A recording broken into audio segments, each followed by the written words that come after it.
This is Nasser Adil, Security Chief for the Axis Labs facility.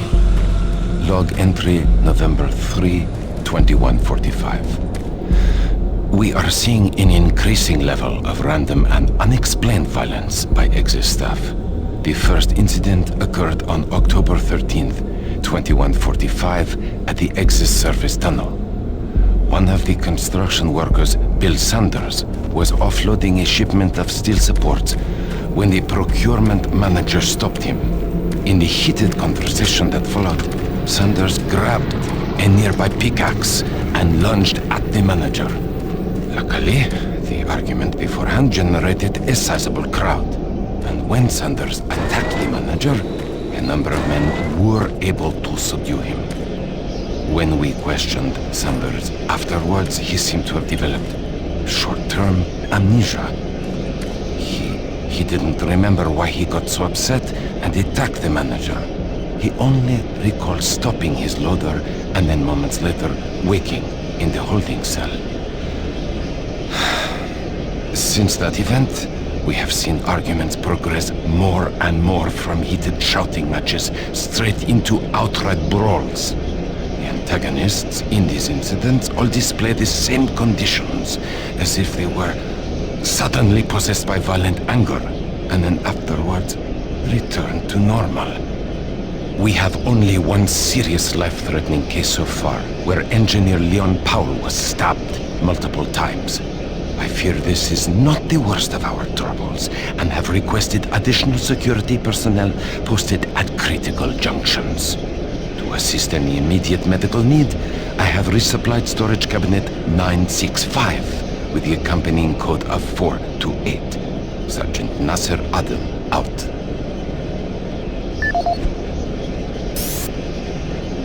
Nasser Adil, personal log dated November 12th, 2145.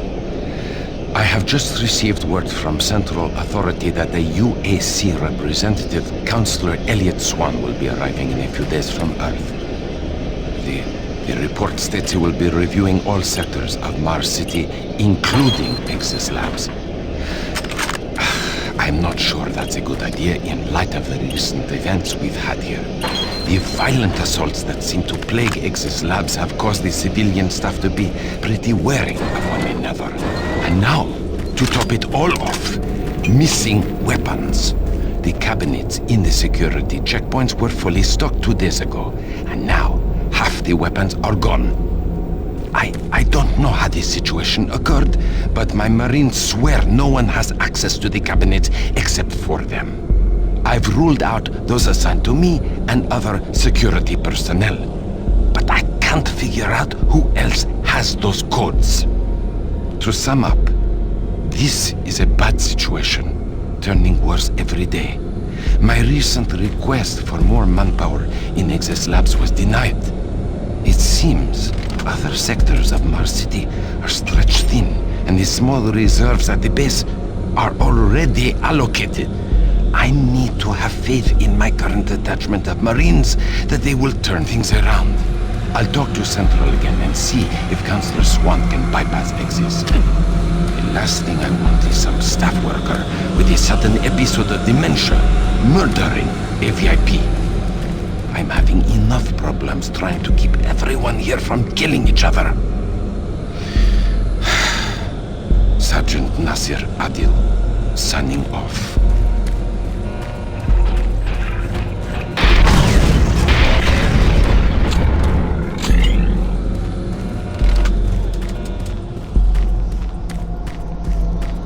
Axis Labs is changing the way the future is shaped.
Thank God you made it here. I didn't know if you could with all those things out there. Look, we don't have much time. These creatures are spreading throughout the base, and if we don't act quickly, all could be lost. I understand you have a lot of questions, but I can't answer them right now.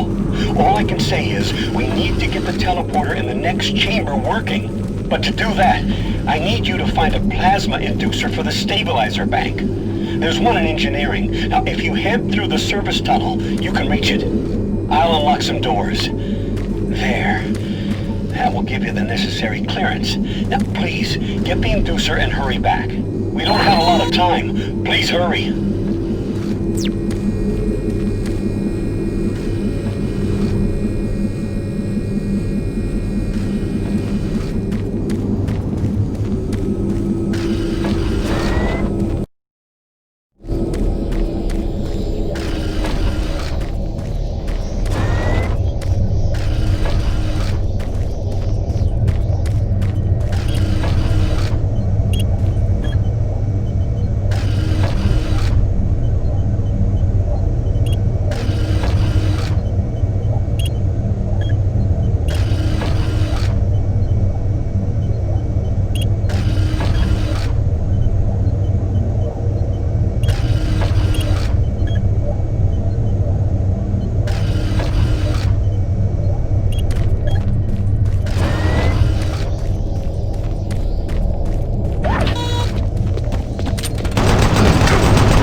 This is Dmitry Lebedev, supply manager for the Axis Labs facility. Entry dated October 6, 21. I've received the latest shipment of MK7 spacesuits from Earth today. They have a triple weave of titanium mesh on the outer layer for classified excursions. With the ongoing construction requiring additional EVA time on the Martian surface, these new suits should hold up better. In the last 2 months we had a number of unexplained suit decompressions resulting in fatalities. In the case of technician Mike Stanley, the decompression was so rapid the resulting implosion caused him to almost liquefy and fuse with the suit interior. If it wasn't for his suit's name tag, there wouldn't be much to identify him. In each case, the penetrations and loss of pressure appear to occur from inside the suit rather than out. I can attest these suits were thoroughly inspected and micro-scanned after the incidents, and no material degradations were found. Per UAC EVA regulations, the suits before the accidents were properly stored and locked away to prevent any mishandling. I also followed up with the technicians on ensuring the suits had the necessary pre-EVA checklist before anyone reaches the Martian atmosphere. I'm hoping the new suits will address the issue. Each suit lost this way just means more paperwork for me, so... Along with the new suit shipment, we received additional medical supplies. I've placed the extra packs in the storage cabinet 071 with the access code of 53. Mr. Ribbit.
into operation.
Folsom, construction supervisor for the Exis Labs facility. We recently reached substantial completion on the facility's engineering sector and began work on the environmental systems sector early. At this rate, we should be able to impress the big boys up in Central Authority and score our completion bonuses. Last week I reviewed the construction documents and found another item where we can cut costs. My glass subcontractor mentioned the Moxum pressure seals for the exterior windows can be replaced with much cheaper Mixum seals. I submitted the alternative material selection to the base architect for review. On our Tuesday progress meeting, he argued the Mixum seals aren't up to spec. He complained that those seals are inferior and could cause air leaks or glass blowout. What the hell's he know? Pennsylvania draftsman thinks he's designing a fancy hotel. Hey, guess what? I was building shit before he was born. Anyway, I managed to get the Mixom seals ordered. I bypassed the architect and talked directly to corporate. I shelled in the savings and that sealed the deal. We'll be installing the exterior windows in environmental in a week and he will never know the difference. I'm so convinced the glass and seals will hold up that I'm gonna take a rocket launcher and test it on those windows if need be. That'll show the stupid architect. Folsom out.